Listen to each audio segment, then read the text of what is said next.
mengajukan anggaran sekarang sekitar 500 miliar untuk revitalisasi yang tahap 3 tadi. Begitu bencana ini terjadi, memerintahkan saya untuk memastikan agar layanan kesehatan di Provinsi Terdampak Sumatera bisa segera pulih. Jadi saya pertama kali datang ke Sumatera Barat tanggal 28 November. Saya juga sudah 2 kali ke Sumatera Utara dan sudah 3 kali ke Aceh. Jadi dalam 6 minggu ini sudah 6 kali di rata-rata setiap minggu memang saya selalu berada di daerah bencana.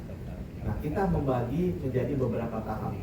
Tahap yang pertama adalah kita harus segera memulihkan layanan kesehatan di rumah sakit. Karena ini adalah layanan yang paling kritikal dan life saving. Ada banyak yang harus segera dirawat di rumah sakit agar kondisinya bisa kita selamatkan. Nah, dari 87 rumah sakit yang terdampak pada saat bencana ini terjadi, kita lihat dalam seminggu beberapa diantaranya bisa pulih kembali. Nah, ada 9 yang benar-benar harus berhenti beroperasi. Jadi tanggal 1 Desember kita membentuk pusat krisis kesehatan, itu sudah prosedurnya standar dari Kementerian Kesehatan, namanya Health Emergency Operation Center di 3 provinsi dan seluruh kabupaten kota berdampak. Kita melis semua aset rumah sakit karena tahap pertama. Kita lihat 9 berhenti sama sekali tidak bisa operasi. 1 di Sumatera Utara, Tanjung Pura Cilacap, dan 8 itu. Alhamdulillah kita bekerja sama bantuan TNI, Polri, BNPB, Pemda. Dalam 2 minggu 9 rumah sakit ini berhasil kita operasikan kembali melayani pasien. Tidak semuanya 100% penuh beroperasi karena ada yang masih banjir, masih tertutup lumpur, alatnya rusak. Tapi dalam 2 minggu seluruh 87 RSUD di daerah bencana, termasuk 9 yang banjirnya setinggi pinggang lebih, yang benar-benar udah alatnya udah nggak keruan, itu bisa mulai beroperasi kembali. Nah, sesudah itu di minggu ketiga Desember kita masuk ke tahap kedua, yaitu kita ingin memulihkan kembali layanan kesehatan di seluruh puskesmas. Ini jauh lebih berat karena lebih banyak puskesmasnya, ada 867 dan 152 benar-benar terendam tinggi sekali, udah berantakan sekali, berhenti beroperasi. Dan alhamdulillah sampai awal Januari 2026 tinggal 3 lagi yang belum bisa beroperasi, yaitu di Aceh Tengah, Rusit Antara, di Aceh Tenggara, Jamur Raklat, dan di Aceh Timur Lokop. Yang Lokop ini benar-benar sudah hancur, jadi ketimpa kayu-kayu besar ya, jadi puskesmas umum sekarang sedang kita bangun kembali. Nah, fungsi puskesmas ini ada 2. 1, melayani kesehatan masyarakat yang tinggal di rumah sekitarnya, seperti biasa, kondisi normal juga demikian. Yang kedua, fungsi dia adalah memastikan ada 1000 titik pengungsian. Pada saat saya datang 2 minggu lalu masih ada 300.000 orang, sekarang sudah turun ke 200 ribuan kalau nggak salah dari BNPB yang harus kita layani. Jadi kenapa puskesmas ini penting? Karena dia fungsinya ada memastikan masyarakat di 3 provinsi yang terdampak dan juga ratusan ribu yang masih ada di 1000-an posko pengungsian, itu layanan kesehatannya kita bisa layani agar mereka kalau bisa jangan ke rumah sakit. Ya, karena itu begitu masuk rumah sakit kan lebih susah transportasinya, rumah sakitnya juga terbatas, itu yang kita lakukan.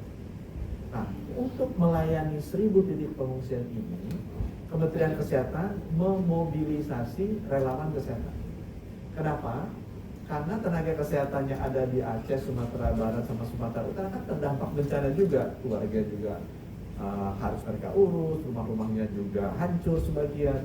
Jadi kita sudah mengirim 4.000 relawan kesehatan dari segala macam institusi pemerintah, TNI, Polri, Kemenkes, Rumah Sakit Kemenkes, beberapa Pemda ngirim. Ada perguruan tinggi dari FK UGM, FK UI, Unhas, Syahkuala, semua data. Organisasi profesi, ada IDI, IDAI, Persatuan Penyakit Dalam, semua juga data. Ada juga organisasi NGO lainnya, ya, Muhammadiyah, Disaster Recovery Center banyak bantu, Dompet Duafa bantu, Rumah Zakat bantu, MSF itu bahasa Prancisnya Pak, Doctors Without Borders itu juga bantu, PMI bantu, Red Cross bantu. 4.000 relawan itu sudah kita kirim dan kita putar setiap 2 minggu sampai 3 minggu, ya, berotasi. Jadi setiap saat ada 700 sampai 900 relawan kesehatan dengan tugasnya memberikan layanan kesehatan terutama di posko-posko pengungsian tadi karena kita kekurangan tenaga kesehatan sana. Nah, sejak minggu pertama Januari, begitu sudah tahap 2 selesai, kita masuk ke tahap 3 sekarang adalah memulihkan kembali ke kondisi normal. Ini yang paling berat. Karena alat-alatnya benar dipastikan beroperasi, alat rumah sakit mahal-mahal, puskesmas itu komputernya hilang semua, satu puskesmas ada yang punya 10, ada yang punya 15, rumah sakit itu komputernya hilangnya, ya ada yang punya 100, ada 150, tempat tidurnya rusak, nah nanti kita bisa lihat semua. Ya, itu yang kita lakukan dan sekarang kita sudah memasuki tahap ketiga. Saya berdoa mudah-mudahan akhir Maret ini semua bisa pulih kembali. Ini yang relawannya Kemenkes, kita sudah kirim batch pertama sekitar 400-an, itu minggu ketiga Desember, minggu keempat, sempat viral karena dibilang pakai baju biru, datangnya pakai dari Malaysia, gitu kan? Wah ini relawan Malaysia datang, akhirnya bukan, itu relawan Kemenkes dikirim lewat Malaysia. Kenapa? Karena pesawat Jakarta Medan penuh, gitu kan, dan harganya jadi mahal. Teman-teman wartawan juga pasti pernah merasakan. Akhirnya kita belokin dulu relawan kita berangkatnya ke Kuala Lumpur masuk ke Medan atau masuk ke Aceh, karena bisa jauh lebih ada opsinya dan bisa lebih murah juga. Jadi kita lakukan seperti itu. Jadi sempat viral pakai baju biru. Ya. Nah, ya, ini contoh-contohnya. Jadi kita mengkoordinasikan. Karena relawan ini kan datang, mereka kadang-kadang datang kan, padahal kita bilang, waduh, itu Tamiang populer sekali, relawannya udah ada 1.000. Padahal di Gayo Luwes, di Bener Meriah, di satu lagi Takemon, itu terisolasi butuhnya di sana. Jadi itu sebabnya karena Kemenkes sudah memiliki prosedur penanganan bencana sejak COVID, kita bentuk yang namanya Health Emergency Operation Center. Jadi yang datang kita daftar. Itu 4.000 yang daftar. Yang nggak daftar masih ada lagi 1.000 langsung terbang masuk-masuk. Kita nggak larang. Tapi alangkah baiknya kalau kita bisa daftar. Jadi dia datang dari mana aja tuh teman-teman bisa lihat kan. Ada fakultas kedokteran, ada rumah sakit, ada organisasi profesi, ada juga MSF itu bahasa praksisnya Dokter Without Borders gitu ya, ada Poltekkes, macam-macam lah. Itu sudah kita atur supaya bisa datang dan ada tanggal masuk, tanggal keluar supaya kita bisa tahu kapan mesti kita isi lagi, karena harusnya ini kontinuitas ini terjaga ya. Ini data ini setiap hari ada di database kita. Dan sudah 4.000 relawan yang kita urus. Dan sebagian besar ini partisipasi masyarakat. Jadi orang Indonesia kan rasa sosialnya tinggi, jadi kita rangkul. Nah ini contohnya. Jadi saya juga bilang yang masuk itu relawan kita ajari, relawannya harus yang tangguh karena relawan ini kita kirimnya bukan yang kota, kita kirimnya ke daerah terisolasi. Jadi harus memiliki semangat aventurir sedikit lah. Karena itu dia harus nyebrang seling, nyebrang tali, jalannya susah gitu ya. Untuk semua biaya ini memang disentralisasi di BNPB ya. Jadi semua nanti yang ada kita lakukan, kita udah ngajukan anggaran sekarang sekitar 500 miliar untuk revitalisasi yang tahap 3 tadi. Dan sekarang kita udah list kan, ambulans misalnya 204 yang bisa diperbaiki berapa, untuk 120, jadi mesti beli dong istilahnya. Nah itu kita masukkan. Kemudian kayak tadi puskesmas 152, yang benar-benar hancur berapa? Sekarang masih 3 belum beroperasi, yang benar-benar hancur 2 nih. Jadi kita anggarannya untuk 2. Nah alat kesehatan yang mahal-mahal nih, CT scan, MRI, itu mahal-mahal semua untuk cath-lab. Itu kan juga miliaran kan. Nah itu sekarang kita lagi kirim teknisinya untuk dia.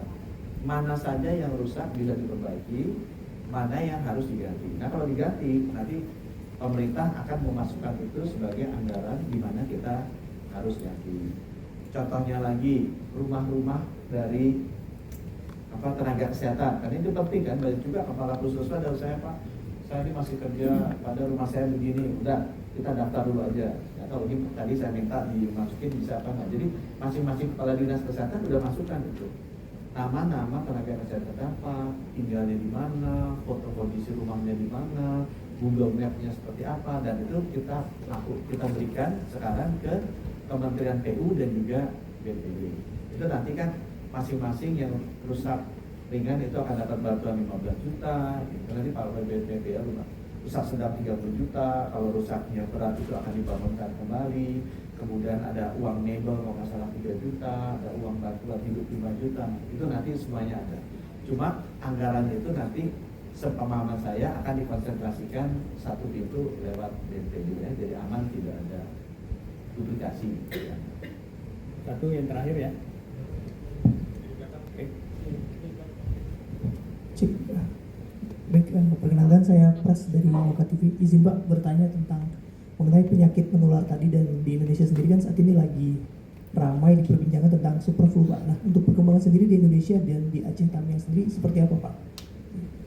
Yang kita lihat memang penyakit menular yang kita amati ada, campak ada, TBC memang selalu ada ya, dan kita temuin juga sama leptospirosis.